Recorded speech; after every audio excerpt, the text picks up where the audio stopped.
Those are the things.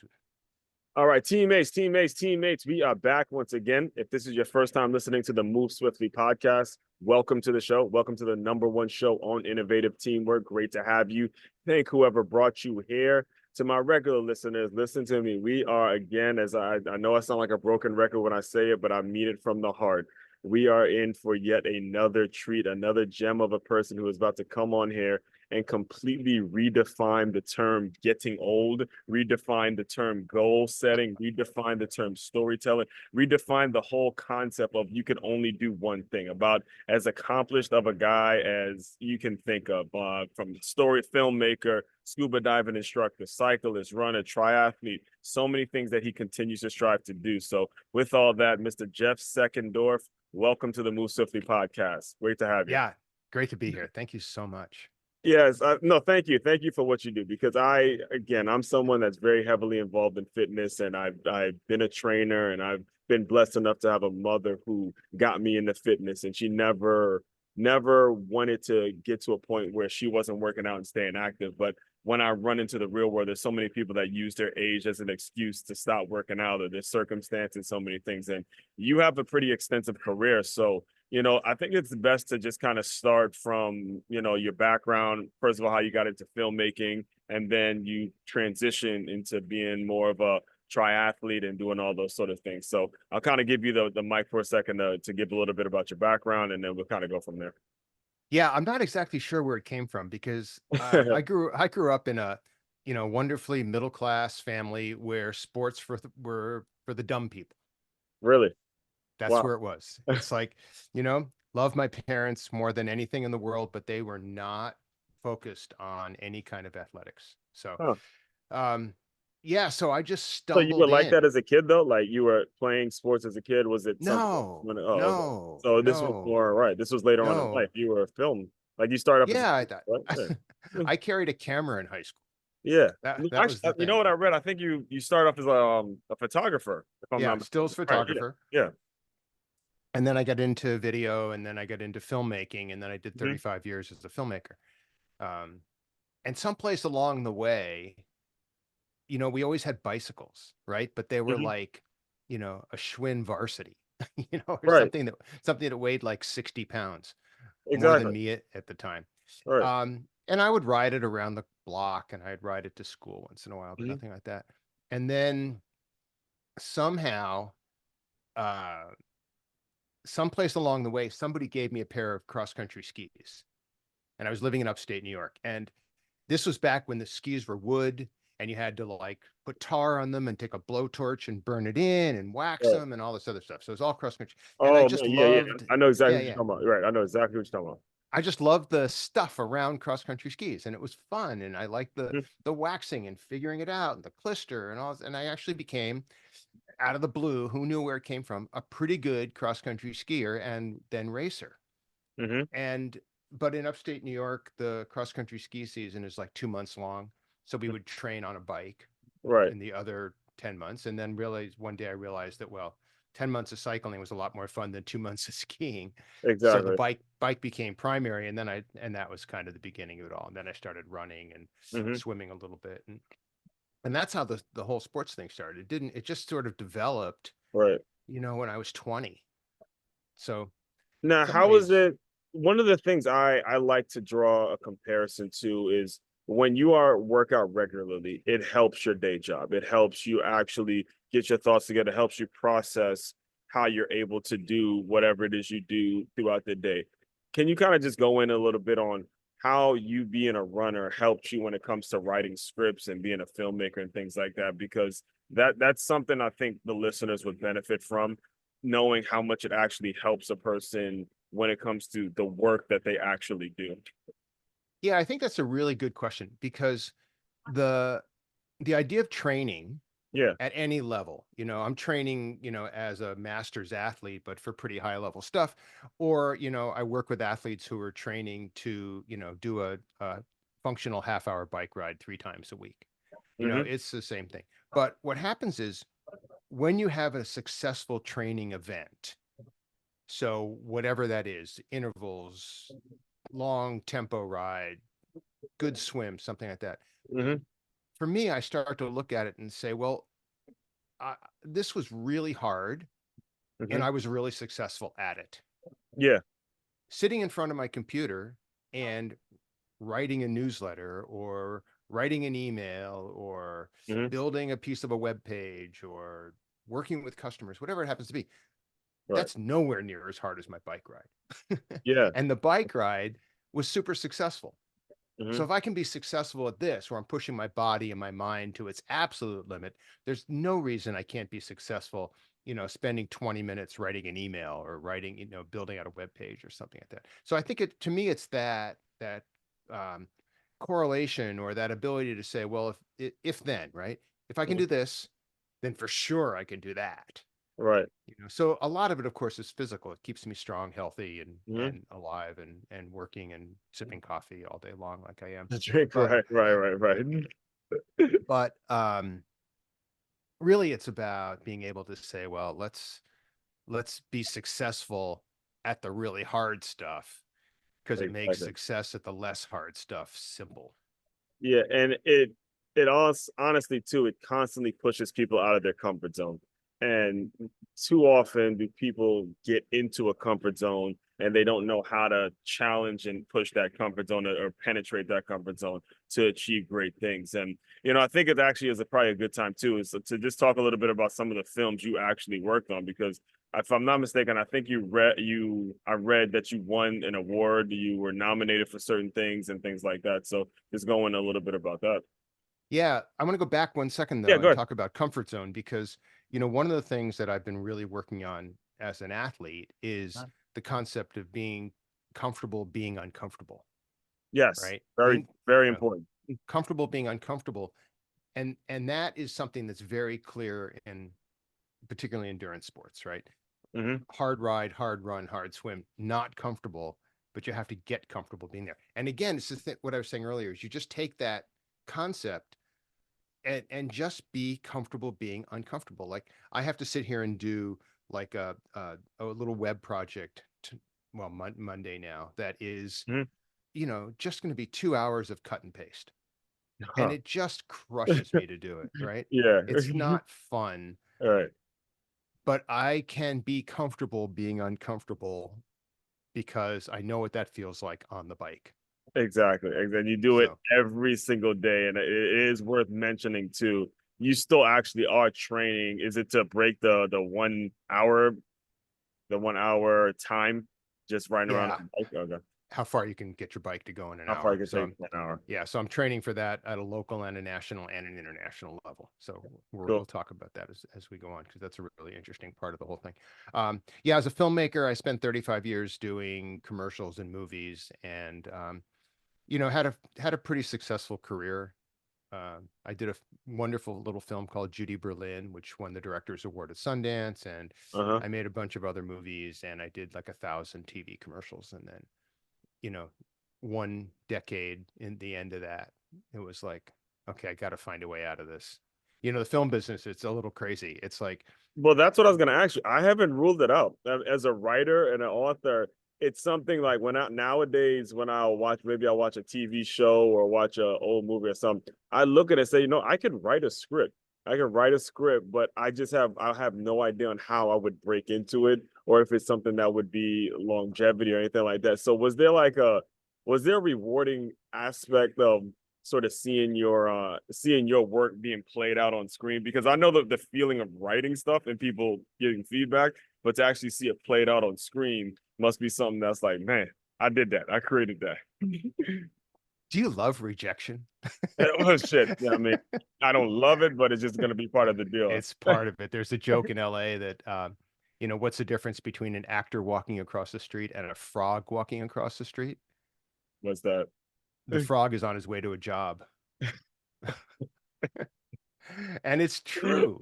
I spent, my 3.5 decade career in the film industry was a part-time job making movies and a full-time job looking for work.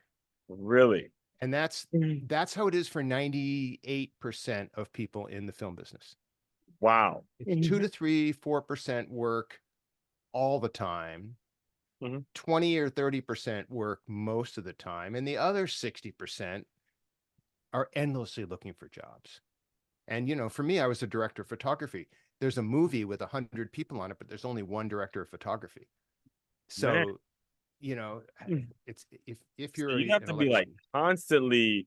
I mean, is that what the process is? Constantly reaching out to whoever they may be and seeing if they would take the story and just having to live with the Well, rejection. I was working for Yeah. yeah.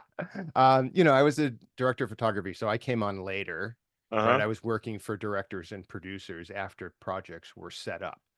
So I Really? was in the hunt for projects along with, 100 other people. So Man. it just got to a point where I just wanted something else to do. I mean, I did it for a long time. I was successful at it. And I got Mhm. to a point where I couldn't stand looking for work every day, every minute of every day, just staring Yeah, at the eventually, phone yeah. like it's actually going to ring.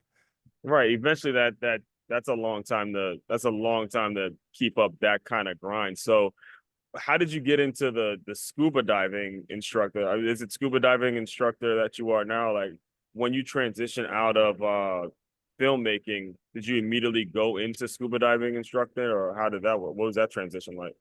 Yeah. So I was a scuba instructor for a long time. Mm-hmm. And when I was starting to realistically say, okay, I want to be done with making movies. Mm-hmm. Um, I was looking for a project that was based in education. That was the whole Oh, point okay. because I was while all along the way I've been teaching in the film industry. I ran a mentoring program for up and coming directors. Oh, okay. I taught workshops up at the main media workshops for 25 years, Mm, teaching all these different filmmaking courses. So the education piece, I'm a flight instructor from way back and all that. The mm, education piece was always really important. So I was just kind of had my radar out for, what would be a cool project that had an education component to it that I mm-hmm, could dig my teeth into. And one of my instructors came along and said, "Hey, I want to form a scuba certification and training agency."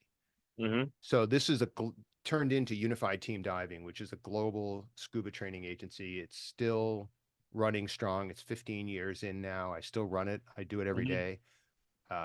It's super cool. We have a teaching methodology that's a little different from most of the other training agencies. And, we're a boutique agency. There's probably, I don't know, 15 or 20 scuba training agencies in the US and another 20 or 30 around the world. mm-hmm. So we're one of those. And it's so much fun. Yeah, I mean, that's what I was gonna ask you. seriously. Kind of walk us because I now you got it. Now that's something I'm gonna put on my bucket list at this point because as I was doing my research for this, I'm looking at it, I'm like, that would actually be a cool thing to do, seeing underwater and having the experience of that. So kind of walk us through what it's like to actually experience the dive, seeing undersea. I mean, obviously you probably get people prepped and things like that. So, you can Yeah, so for me personally, you're looking at my diving. I dive at desk. yeah. Because I run this company. So most of my time is spent doing, you know, creating educational content, customer service, supporting instructors, supporting instructor trainers, and supporting the students. But, diving's an amazing thing. It's like, where else can you be weightless, Mhm. uh, peaceful, no phones? Gotta love that. You gotta love that. No social media, no distractions, nothing. Yeah, I mean, you can Mhm. take a camera, but that doesn't get Mhm. much more complicated than that. So it's a beautiful, peaceful way to spend an hour a couple of times and Right. then do it again and again and again. So Mhm. it's just a lovely, gentle, recreational pastime. It's Right. not hardly a sport. It's a pastime. But, we treat it like, so I'm a competitive cyclist. Our training director is Mhm. a competitive triathlete. We Right. basically treat it like a sport and we train our instructors to teach it like it's a sport. And, we have a coaching program Mhm. just like any other endurance sport. We coach scuba instructors and scuba divers in a program very similar to uh, the coaching program that a runner or triathlete or a cyclist would have. So that's really cool too. So Right. yeah, the diving's cool, but for me, it's really about the management and running an education company. Mhm. Okay, so let's get into some of your competitions because one of the things that I did hear you say is that when you got to 50, you just decided to stop running. You just that's something I hope I don't have to do. But you're 50 years old, and again, most people at 50 don't. That's not the thing that they say they're gonna do when they turn 50. But you said you're gonna just stop running, and then you got into cycling. And I'm looking at your background, and I'm seeing champion. I'm seeing it's filled with medals and things like that. Walk us through that decision to stop running to where you are now, and you're looking to break the cycling record for an hour. Because again, this is something that was actually very impressive to me, is that you still are so goal oriented. You're goal oriented, even though you discovered it, and I guess you found a passion for it. And again, like me, I'm a runner, so can't stop. If I'm doing a different 5K, a 10K, a half marathon, all that kind of stuff. So kind of walk us through that a little bit. Yeah, it was actually 60 Was it when I 60? Okay. stopped. Yeah, so 9 years ago I stopped running, and I just woke up then, kind of around my birthday. It's like I'm super strong, super durable, not injured, still have hips and knees. It's like what a great time to stop competitive running. And it And was did like a you do switch. marathons or half marathon? Like, what No, was I was triathlons. try? Oh, yeah, the triathlon. I was Okay, doing triathlons. So I was running shorter distances, mostly 5Ks and 10Ks. right. Um, but and I'm a horrible swimmer. I mean, the Yeah, I'm telling you that's the one thing I tell, because I run with a group. I'm in West Palm Beach, so I run with a group. They do regular triathlons, and I tell them all the time, look, I'm down for the duathlon, but I don't yeah. know. I'm still very nervous about me getting in the ocean and trying to swim with people. But it is definitely something I got to try, because they're on me with it. They're like, look, you can't be talking this fitness game and not be all the way in. So You got to try it, and the goal is don't drown, crash, or fall. no dress. Um, uh, yeah, so I'd come out of the swim and I'd be the last bicycle there, and then Uh-huh. I'd pass a bunch of people on the bike ride, then I'd pass the Right. rest of them on the run. But yeah, I just got to a point where it's like triathlon's a lot of solo training. It's a Yeah. lot of alone hours in the Hmm. water on a run. Um, and cycling is social. So, right around that time when I had made this decision, a very good friend of mine was racing on the velodrome. We have a fantastic velodrome here in San Diego. Hmm. And and he was like, come on, let's go watch the races. So I go down there with a friend and we, sit in the stands and I'm watching these guys race. And it was so cool because they're all sitting together in the infield, laughing and telling jokes and having fun. And then a race comes and it's like 6 minutes or 7 or 8 minutes, and they're going as hard as they can. And then they're back in the infield telling jokes and laughing and having fun again. I was like, that's my sport. I Really? just love the Yeah. social part, the complexity of the track, Hmm. and the utter simplicity of the bikes, right? You Right. have a bike with one gear, no coasting, Yeah. no brakes. Yeah. And so I took a track class and another, and I started racing, and it just kept going and going. And now I'm coaching on the track. I'm teaching the intro and the advanced courses, and Hmm. I'm competing for this sort of high level national record racing So, after that. so what would you say would be like the next step for you? Like the something that your goal is now. I know you mentioned breaking that like breaking the time for the hour, but is there like goals that you may be working with certain athletes now, and you want to see it grow into like having your own gym or having your own train? Like, how do you see this thing kind of growing for you? No, I think I might be done starting businesses. Yeah, Um, but yeah, I mean, you've been yeah, been at that through, for a long time. been there, done that. But I work with athletes, most of them masters, so Yeah. older athletes. I've become kind of a specialist in how not to get injured, which is cool. Hmm. I spend a lot of time with these athletes working on nutrition, hydration, Hmm. physical health, durability, way beyond just the bike, right? It's I hate to use the phrase and the words about life coaching, but it's kind of like life coaching for sports. It's Hmm. I do a whole package, right? It's not just you just don't get bike workouts for me. Yeah. And so that's been really fun because I've been able to bring this whole lifetime of experiences and different stuff to coaching. And I think the athletes get a lot out of it, which is cool. So, um, yeah, that's kind of how I go down that road. I'm not going to start another big project. Right. I've got lots of projects that Yeah, keep me you busy. got a lot of stuff out there. What would you say is sort of a kind of a common mindset amongst these great athletes? And then, and I ask that not necessarily just for me, but for listeners as well. I have a football background, and one of the things I love the sport, but one of the downfalls of our sport is the fact that it's such a short-lived time. You get a short-lived time to be an athlete. You're what? Maybe if you're part of the 1%, you get to be 27, and now you're talking about getting old, when that is, ridiculous. And that's the one downfall about being so dedicated to the game of football. And one of the things that I try to implore and try to teach young people is, your life is just starting. Yeah.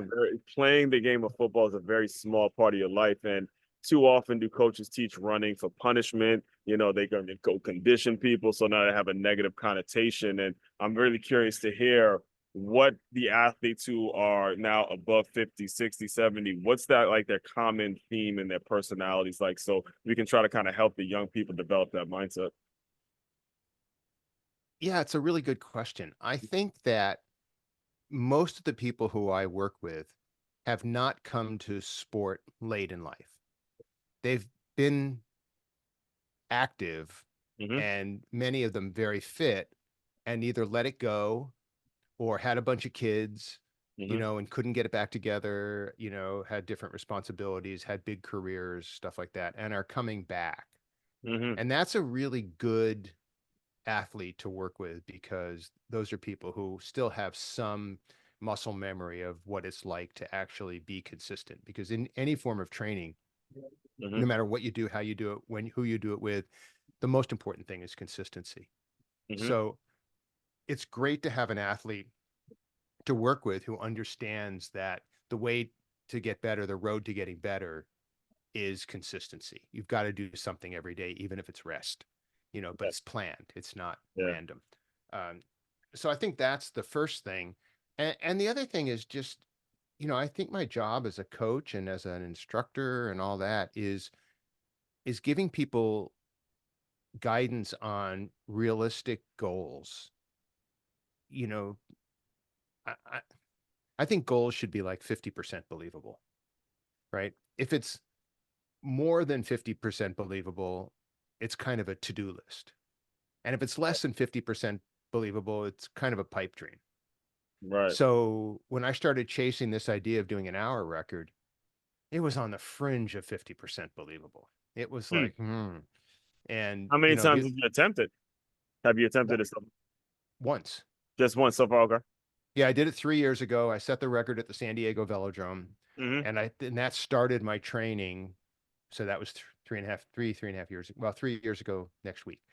Mm-hmm. Um, and a buddy of mine broke my record about a month ago. Yeah, yeah. Well, But, it's funny you but said that because I was doing a 5K the other day, and a guy, I guess, yeah, he was actually around your age. He looked at me, he goes, yeah, eventually the male ego starts kicking in when you really eventually you love your boys, but eventually you're like, hold up now, hold up. you're not you're not gonna just beat my stuff and at least not try it. That's the cool thing about it. yeah, yeah. So I'm coming back. I'm going to do another one in 4 weeks. I'm just looking at the Okay. calendar. So I got to go back and get it back from him in 4 weeks, and I'll be successful at that. I've got it Got it. dialed now. Um, so yeah, I forgot the question. Yeah, yeah. No, we did end up getting distracted. But first of all, I asked you about the common theme about a lot of the athletes that you work Yeah, with, and I want to make sure I don't brush over what you said. Enough. First of all, it was the consistency. Okay, folks, consistency for you listeners. consistency, consistency, consistency. Whether you, again, may have a kid, you may have life getting away, you may have family situations, you may have a job that's pulling you away from working out, whatever the reason is, the consistency and the mindset towards making sure you get it done. And then the second point that I really want you to elaborate on is the whole concept of 50% goals, making sure they're realistic and not too real, like not over the top, achievable goals, actual achievable goals. So that's what you were starting to say. Yeah, and so the achievable concept, if you choose a goal that's not achievable, Mm-hmm. you have to look at, do you have fear of success? Hmm. Right? I mean, everybody talks about fear of failure. Nobody wants to be in Hmm. that boat of fear of failure. Fear of success is it's the partner to fear of failure. It's a real thing. It's a totally real thing. And one of the ways fear of success demonstrates is by people picking goals that are unattainable. Mm-hmm. So when I started training for the hour record, the first thing I did is I laid one down where there was no hour record in my age group. Mm-hmm. So even though it wasn't the greatest ride in the world, I mean, it was respectable, but not great. It still let me hold my head up for 3 years and say, I own this hour record at this track Mm-hmm. and no one else does. Yeah, And so, from a mindset standpoint, even though I wasn't competing against anybody because there was no record, it put me in a position to say, well, I've done it once. yeah, And even though there was nobody else behind me, I still did it good enough that it took 3 years for someone to come along and break it. exactly. Now, I also own the course record at the World 6 Hour Time Trial Championships in my Mm-hmm. age group, in this weird category on a fixed gear bike. And I've been doing that ride for, I don't know, 4 or 5 years now. Mm-hmm. And so, again, the first year I did that ride, there was no record in my age group. So I laid it down. And then the next year I beat it. Yeah. And then the next year I had COVID, but I raced anyway and had a horrible day. Mm-hmm. And now the next year is going to be in a few months. So now, even though I set the record, at least I have someone to compete against, Exactly. which is me. Exactly. And that helps me too. Right. Because again, I'm aging out of 65 to 69 at the end of this year, and I want to lay down a ride at the World 6 Hour that is going to stand up for a long time. The same way I want to lay down a ride in August here, in a month here on the hour at the San Diego track Right. that it will be hard for someone to get to. Yeah. And I'm excited to keep up with the journey. I'm pumped. Can't wait. It kind of validates a lot of the work I do. It validates a lot of the running I do. And it's going to now my goal personally, just talking to you. Now I got to get up in the triathlon space. I actually just had a previous guest who did the Ironman. She did the Ironman for the first time. And we were chatting a little bit. And I'm like, all right, you know what? Eventually I have so many of you guys on my show. Eventually I'll have to hold myself accountable. And now I got to get my ass in shape and let's get it done. So, with all that, I do want to be very respectful of your time. Is there anywhere you send people to, keep up with your journey, there's LinkedIn, socials? How do you get people to, if they want to reach out to you? Yeah. It's check out the Institute of Mhm. Purpose.org. And it's a small web project that we put together for people to talk about what is their purpose in living. And I spend a lot of time speaking about purpose, and Mhm. I use this bike ride kind of as a kickoff for that. Yeah, And yeah, it's so that's the best place to find me. I'm on I I'm got on social, but I'm not very good at it. not active. Yeah. I mean, well, I'll make sure I include all of it in the show notes as well. So Yeah. with all that, Jeff, the thing I do with all my guests is I want you to use your imagination a little bit. You are writing, you are submitting all these scripts. You're getting rejected. You're going through it. You're trying to find a job. All that. I want you to pretend that person, that version of Jeff, has come into the Zoom room, and you're the version of Jeff you are now. Just give him some words of encouragement, and we'll officially close. Say yes to everything. That's Oh, all I can say. Just say yes to everything, because someplace in those yes answers is something that's really going to hit. If you don't say yes, then the answer is a guaranteed no. wow. So when something comes in front of you, just say yes. And then if it doesn't work, who cares? That is a new one here. That really is. I mean, there's a lot of people who've been on the show who have talked about saying no to too many requests. And you just flipped it and said say yes to everything because you never know and be optimistic. So I appreciate the perspective, man. Appreciate what you're doing. And again, looking forward to keeping up with your journey and staying in touch with you and seeing everything that's going on. And you will get that mile by the time this episode comes out. I'm decreeing and declaring he's actually going to get that record. All right. All right. Thank There, you. fellas. Really appreciate it. Yeah. Go. Did you have anything else you want to share? No, we're good. Have fun, you know? All right. All right. Fellow teammates, continue to move swiftly. We will talk more soon.